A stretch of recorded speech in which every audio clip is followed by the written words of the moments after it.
અમદાવાદના કુબરથલ ગામે પાક્કા નાળાને તોડવા મામલે વિવાદ થયો છે। નર્મદા નિગમની ટીમ ગેરકાયદે નાળાને તોડવા ગઈ હતી, જેને પગલે ખેડૂતો અને સ્થાનિકોએ મળીને વિરોધ કર્યો। આ વિરોધ એટલો ઉગ્ર થયો કે પોલીસને બોલાવવાની ફરજ પડી।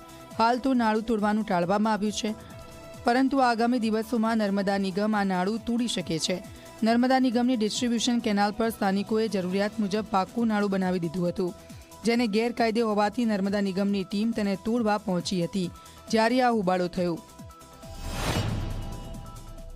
જેસીબી આગળ 200 જેટલા ખેડૂતો અને ખેત મજૂરો, ઇન્ડસ્ટ્રીઝ વાળા બધા આવીને સૂઈ અને આ સ્ટ્રક્ચર એમની આજીવિકા પર જવાનો રસ્તો હોય ન તોડવા એક અમારી અરજી અને એક અમારી લાગણી એમણે વ્યક્ત કરી હતી, જેને કારણે અમે આ તોડી નથી શક્યા। કોઈનો વિરોધ નથી, ગામના નહીં, અહીંયા એક આ અરજી કરનાર જીગર પટેલ સિવાય આખા હિન્દુસ્તાનમાંથી એક જણ લઈ આવો એટલે નાળું આપણે તોડી નાખશું।